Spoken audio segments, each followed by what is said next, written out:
So the Assassin's Creed movie came out today. Let's talk about it. What do you mean I have to record an intro? Hey guys, it's me, Ray, and I want to do my first movie review on Assassin's Creed the movie. Now, before we begin, I would like to let you guys know I'm a big fan of the franchise. I've played pretty much every game that they've released. So I'm going to give you a quick overview about the game story itself and how the movies try to relate to that. This kind of takes the first and the second game and kind of mixes the stories a little bit. There's like age-old war between the Assassins and the Templars, which are these two warring factions over these what they call pieces of Eden. These are later revealed to be pieces of technology that were from a civilization that predated humanity. The first game follows the story of Desmond Miles, who's a bartender, and he gets kidnapped by this evil organization called Abstergo, which is the same organization in the movie. And they basically use his DNA to kind of relive the memory of one of his ancestors who encountered the Apple of Eden the first time around. Then in the second game, it shows immediately that he escapes Abstergo and kind of joins up with the Assassins. Now the difference between that and the movie is basically they fake the death of a death row inmate, and he is basically the Desmond Miles of this story. He is from the assassin group since he was younger, like his whole family's in there, and he has direct lineage back to a character that interacted with the Apple of Eden, which they're trying to find. If you've seen any of the Rotten Tomatoes, the movie's not doing particularly well, and I mean, it's an okay movie. There's definitely some pros to it. There's great acting from Marion Cotillard, Michael Fassbender.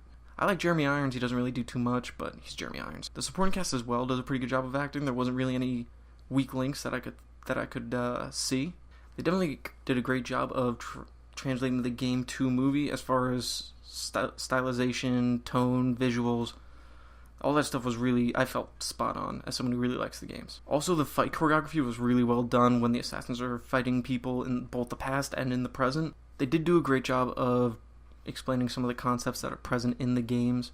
The other big thing that they did with this movie was they really changed up how the Animus works. So basically, it's this giant claw that kind of grabs you around the midsection and allows you to kind of recreate the moves that you're experiencing in the Animus.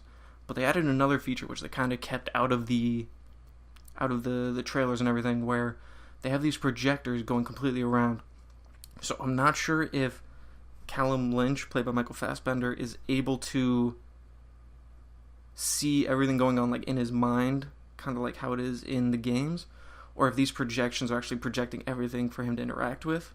I don't think that's the case, but it looks like they added that in to allow everyone else to kind of see what's going on, not just, oh, we're reading this stuff on a computer and we're interpreting it like this.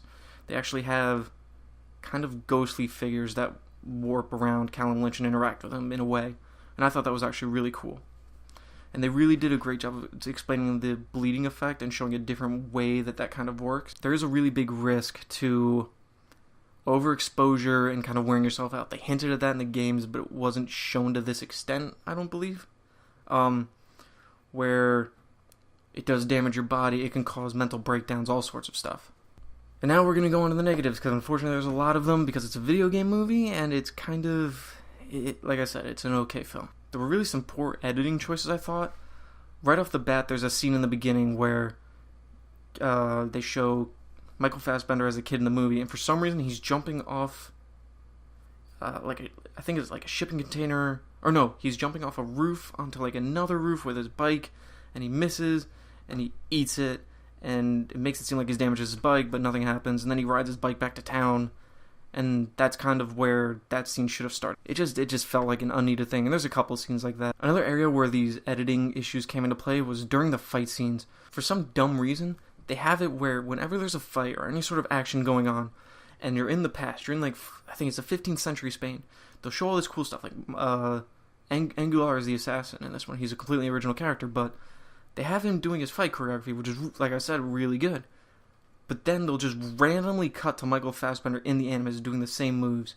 Caught myself throughout the movie going, alright, he's in there, the first one, they're showing how it's affecting him in the real world. That's fine, I get that. But then consecutively, they would do another jump cut, like he's sliding down a roof. They would do a jump cut to him sliding down the roof and showing like kind of the ghostly image of a roof, him sliding down. And I was like, okay, if they stop it here, that's fine. And a few seconds later, oh, they're going to do it again. oh, they do it again. And I just kept going. I'm like, man, every time it was like, alright, if they stopped it here, that'd be fine. It's enough to where the general audience understands that he's performing these things in the real world. Another really big negative for this movie is they don't give enough development to both the main cast and the side characters. I felt like they really should have explained the ones who came before a little better, had Upstairs already kind of know about them and educate Callum on that topic to kind of gain his trust a little more and give a better reason as to why they want him to fight with him or to help them out. Alright, now we come down to the rating. I mean, I really wanted this movie to be just the shining example of what video game movies should be, and unfortunately it doesn't do that. It's definitely a step in the right direction, but this movie gets a 3 out of 5 for me. They definitely nailed the tone of the game. They definitely I feel like they put their best foot forward, but it's a problem with translating a 12-hour interactive story experience to a passive movie experience. It doesn't always translate well. They did give it a really good shot, and I appreciate the changes they did do. It's just next time they need to add a better story to it to hold everything together and give a little more development to some of the characters. Like I said, I hope there's a second one. I had a lot of fun with the movie, even though it's not the best, and it's definitely a step in the right direction for the genre as a whole. I just hope they go the way of the game franchise, where the first one's more of a proof of concept that this could be something good, and then the second one kind of overhauls it and completely makes a fantastic experience out of it. Anyway, that's my first review, guys. Thanks for watching. I'll hopefully see you guys later. Hey guys, just wanted to thank you for watching the video again. Make sure to go and subscribe, and while you're down there, like the video and comment to let me know what movies or games you want me to review next. Thanks again. See ya.